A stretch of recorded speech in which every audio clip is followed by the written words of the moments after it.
Chapter 1. The Creation. Time, as distinguished from eternity, may be defined as that part of duration which is measured by the Bible. From the earliest date in the book of Genesis to the resurrection of the unjust at the end of the millennium, the period of about 7,000 years is measured off.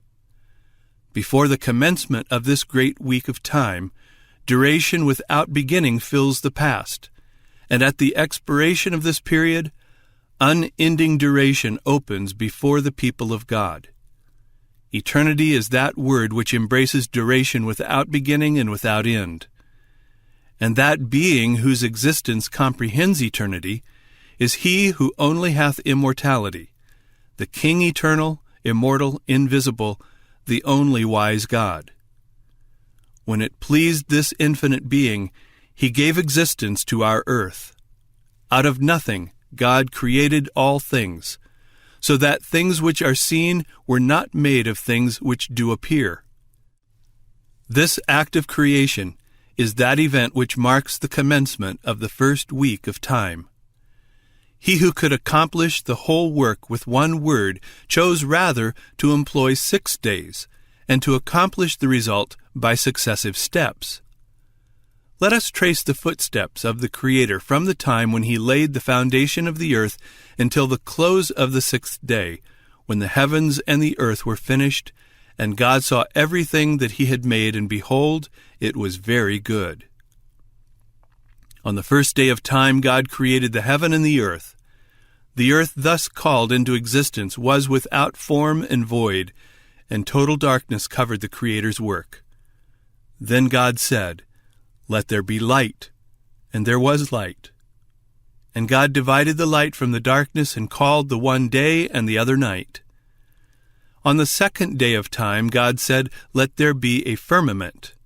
In the margin, the Hebrew word is expansion. In the midst of the waters, and let it divide the waters from the waters.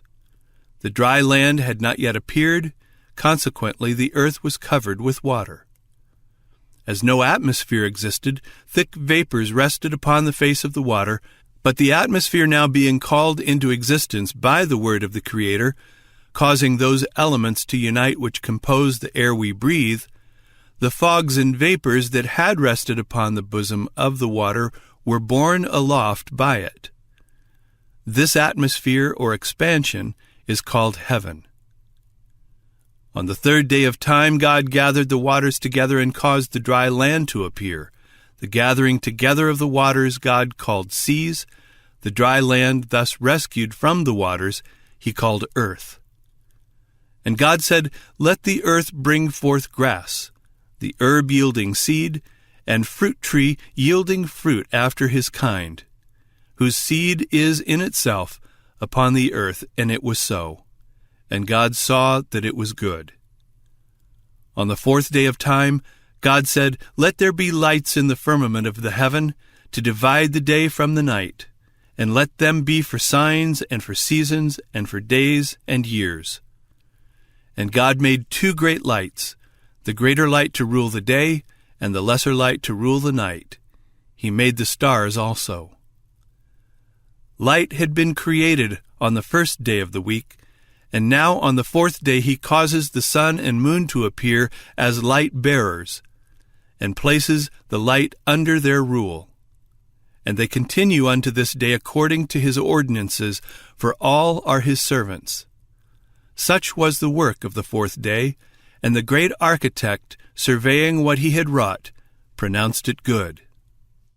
On the 5th day of time God created great whales, and every living creature that moveth, which the waters brought forth abundantly after their kind, and every winged fowl after his kind.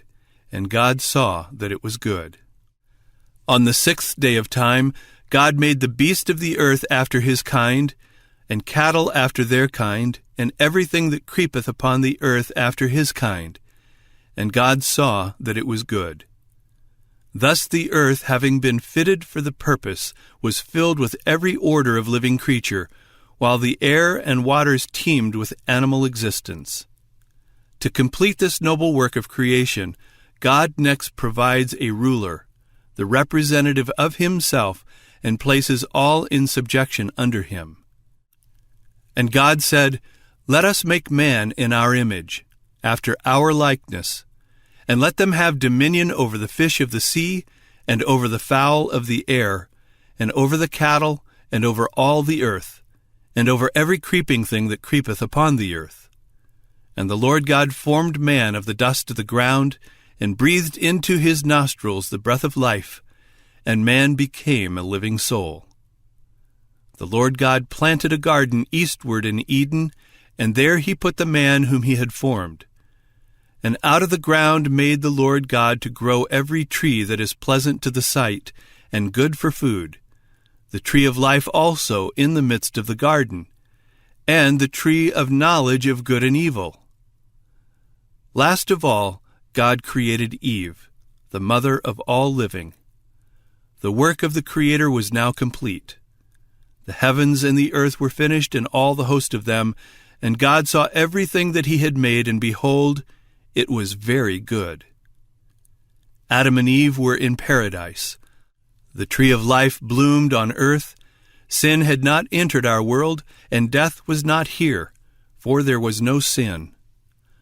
The morning stars sang together, and all the sons of God shouted for joy. Thus ended the 6th day.